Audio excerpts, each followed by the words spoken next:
नमस्कार। योग पर आधारित हमारे कार्यक्रम में आपका एक बार फिर बहुत बहुत स्वागत है। इस एपिसोड में हम आपको बताएंगे प्राणायाम के बारे में और कैसे आप आसानी से सहज प्राणायाम कर सकते हैं। प्राणायाम का अर्थ होता है श्वास की क्रिया पर नियंत्रण करना। ये दो शब्दों के मेल से बनता है, प्राण और आयाम। प्राण का अर्थ है श्वास की क्रिया या शरीर की ऊर्जा। एक तरह से प्राण शब्द संबोधित करता है प्राण की ऊर्जा को जिस पर जीवन निर्भर होता है, और आयाम का अर्थ होता है नियंत्रण करना। इसीलिए श्वास की क्रिया पर नियंत्रण करने को प्राणायाम कहते हैं। एक व्यक्ति प्राणायाम की सहायता से प्राण की ऊर्जा को नियंत्रित कर सकता है और एक स्वस्थ शरीर व मस्तिष्क को प्राप्त कर सकता है। श्वास को अपने वश में रखते हुए जब आप चलाते हैं, लेते हैं, रोकते हैं, छोड़ते हैं, साधारण भाषा में इसी का नाम प्राणायाम। महर्षि पतंजलि के अष्टांग योग में प्राणायाम चौथे स्थान पर आता है। यानी जब तक एक व्यक्ति यम, नियम और आसनों का अच्छे से अभ्यास नहीं कर लेता, तब तक वे इस चौथे स्तर पर नहीं पहुंच सकता। इसके विपरीत बहुत से योग शिक्षकों का ये मानना है कि प्राणायाम और आसनों का अभ्यास साथ साथ करना चाहिए।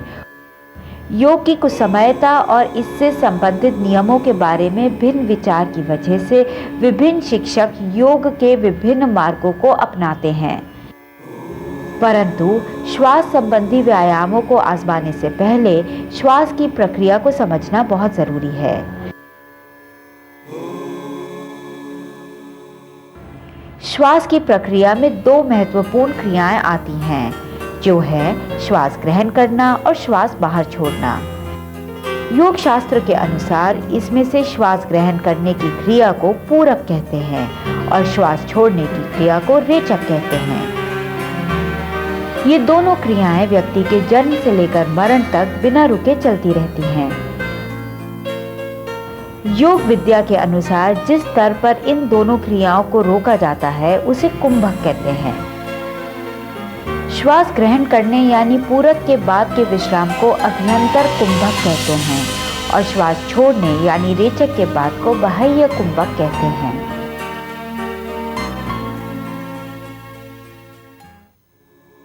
प्राणायाम की गहराई में जाने से पहले महत्वपूर्ण होगा मूल प्राणायाम को समझना और इसका अभ्यास करना, जो आपको प्राणायाम के उच्च स्तरों के लिए तैयार करता है।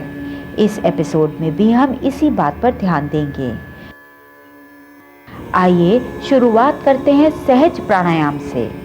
इसमें व्यक्ति को पद्मासन या सुखासन में बैठना चाहिए। याद रखिए, कमर सीधी हो और शरीर आरामदायक अवस्था में हो। अनुयायी आरामजनक स्थिति में बैठ जाए तब शुरुआत करें। श्वास धीरे धीरे ग्रहण करके और इस क्रिया के साथ साथ पेट को भी फुलाएं। फिर धीरे धीरे श्वास छोड़ें और पेट सिकोड़ें। इस पूरी क्रिया को 3 से 5 मिनट तक दोहराएं। सहज प्राणायाम के विभिन्न लाभ हैं। एक तो ये कि ये अभ्यासक को दोनों श्वास की क्रियाओं यानी पूरक और रेचक की समय अवधि बढ़ाने में सहायता करता है। दूसरा ये कि इससे फेफड़ों में ऑक्सीजन ज़्यादा समय के लिए रहती है, जिससे योग अनुयायियों के अनुसार प्राण की ऊर्जा में वृद्धि होती है।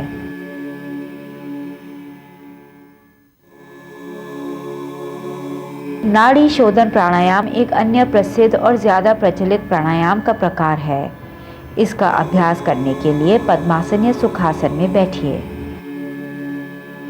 अभ्यासक को कमर सीधी करके बैठना चाहिए। दाईं नासिका को दाहिने हाथ के अंगूठे और बाईं नासिका को दाहिने हाथ की बिचली उंगली से बंद करें। याद रखिए, नाक पर अत्यधिक दबाव या ज़्यादा दबाएं नहीं। अब दाईं नासिका को अंगूठे से बंद करके धीरे धीरे बाईं नासिका से श्वास ग्रहण करें।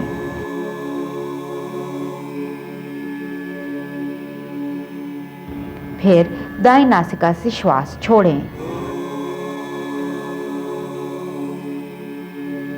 श्वास छोड़ते समय बाईं नासिका को बिचली उंगली से बंद रखें। फिर दाईं नासिका से श्वास ग्रहण करें और बाईं नासिका को बंद रखें। फिर बाईं नासिका से श्वास छोड़ें। यहाँ एक चक्र पूरा हुआ। वैसे तो इस चक्र का अभ्यास 7 बार या 5 मिनट तक करना चाहिए, लेकिन इसका अभ्यास ज़्यादा देर तक भी किया जा सकता है। परंतु याद रखिए, नाड़ी शोधन प्राणायाम का अभ्यास धीरे धीरे करना चाहिए।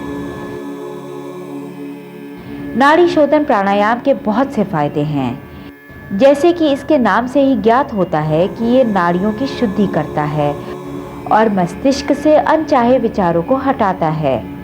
दिल भी मजबूत बनता है और ये भी माना जाता है कि ये आत्मविश्वास को बढ़ाने में भी सहायक होता है।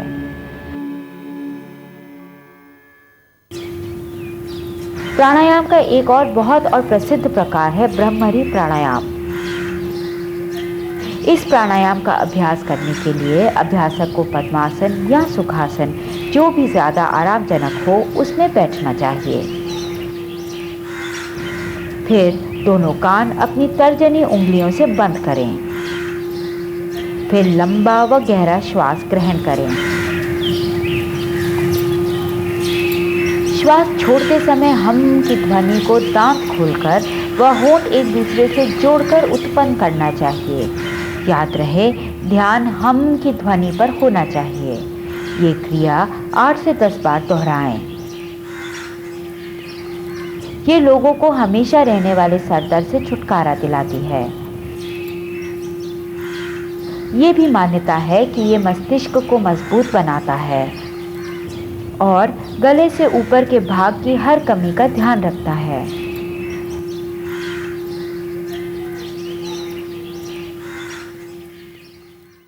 ग्रीष्म ऋतु के आगमन पर शीतली प्राणायाम करने की सलाह दी जाती है, क्योंकि इसका अभ्यास भीषण गर्मी में शरीर को ठंडक और शांति प्रदान करने के लिए किया जाता है।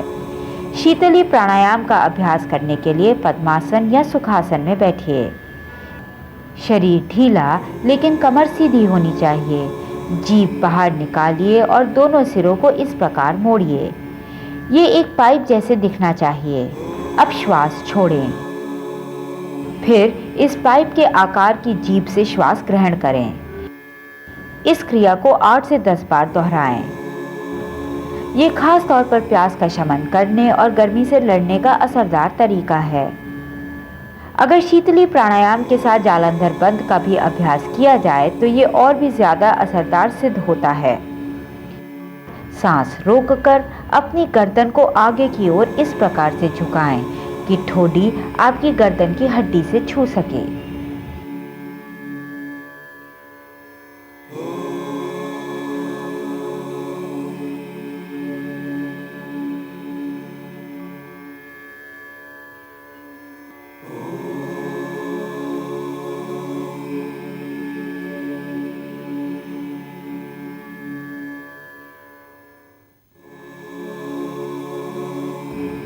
शीतकारी प्राणायाम भी एक अन्य आसानी से होने वाला प्राणायाम है।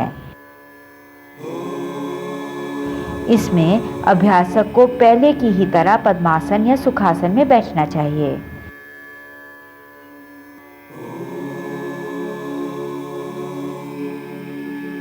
फिर अपने ऊपर और नीचे के दांतों को एक दूसरे के साथ जोड़ें। इसके बाद जीभ के आगे के छोर को जबड़े से छूते हुए पैलेट पर लगाएं। फिर दोनों दाईं और बाईं तरफ से गहरा सांस लें। जबड़ों और दांतों को दबाएं। जितनी हो सके उतनी वायु ग्रहण करें और जब तक हो सके तब तक उसे रोके रखें। फिर श्वास छोड़ें। ये प्राणायाम गर्मी के मौसम में शरीर को शांत करता है। ये माना जाता है कि इससे गले संबंधी रोगों और मुंह के छालों का उपचार करने में भी सहायता मिलती है। शीतकारी प्राणायाम को और अधिक असरदार बनाने के लिए इसके साथ भी जालंधर बंद का अभ्यास किया जा सकता है।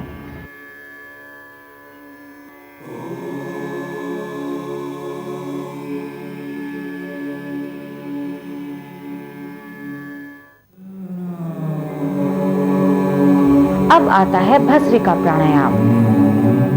मूलतः भस्त्रिका का अर्थ होता है फुंकारना।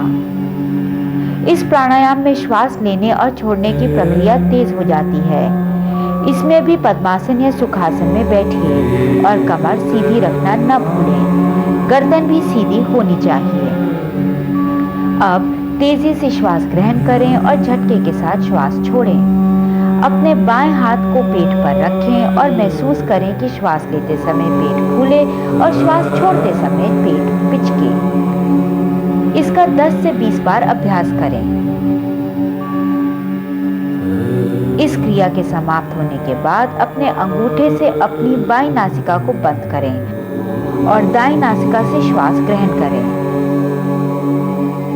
जितनी हो सके उतनी वायु ग्रहण करें। इसके बाद सांस रोककर अपनी गर्दन को आगे की ओर इस प्रकार से झुकाएं कि ठोडी आपकी गर्दन की हड्डी से छू सके। अपने हाथों को इस प्रकार अपने घुटनों पर रखें। आपकी सुविधा अनुसार जितनी देर हो सके उतनी देर सांस रोकने की कोशिश करें। फिर वापस सामान्य स्थिति में आएं और दाईं नासिका से श्वास छोड़ें। ये भस्त्रिका प्राणायाम का एक पूरा चक्र है। अच्छे परिणामों के लिए इस चक्र का कम से कम 3 बार अभ्यास करने की कोशिश करें। प्राणायाम के इस प्रकार से मस्तिष्क पर नियंत्रण करने में सहायता मिलती है और साधारणतः ये देखा गया है कि इसके अभ्यास के बाद सुस्त और निद्रालु होने की परेशानी नहीं रहती। ये अभ्यासक को ध्यान में बैठने में भी सहायता करता है। अस्तित्व सदियों पुराना है, जिसके कारण इसके विभिन्न घटक हैं जो भिन्न विशेषज्ञों के अनुसार योग के विभिन्न प्रकारों से संबंधित हैं। ऐसा ही एक घटक है कपालभाति। ये श्वास की प्रक्रिया है जिसे प्राणायाम और षटकर्म दोनों में ही सम्मिलित किया गया है। कुछ योग विशेषज्ञों का मानना है कि ये प्राणायाम का अंग है और कुछ का मानना है कि ये षटकर्म का अंग है, लेकिन हम ये महसूस करते हैं कि इसे योग के इन दोनों में से किसी प्रकार में भी सम्मिलित किया जा सकता है, क्योंकि ये नासिका की शुद्धि करता है और एक श्वास की प्रक्रिया भी है। हमने कपालभाति को षटकर्म में भी सम्मिलित किया है, तो आइए आपको दिखाते हैं कि इसका अभ्यास कैसे किया जाता है। जैसे ही श्वास झटके से छोड़ते हैं, पेट अंदर खींचना, झटके से छोड़ना, पेट अंदर खींचना। हाँ, इसी क्रम को कीजिए। एक बार प्राणायाम का अभ्यास पूरा हो जाए तो योग विशेषज्ञों के अनुसार अभ्यासक को एक आराम करने के क्रम का पालन करना चाहिए। इस क्रम में अभ्यासक पहले अपने दोनों हाथों को इस प्रकार आपस में रगड़े, फिर अपने सिर को ऊपर उठाए और अंत में दोनों हाथों को सिर से गले तक इस प्रकार सौम्यता और शांति प्रदान करने वाले तरीके से नीचे की ओर लाएं।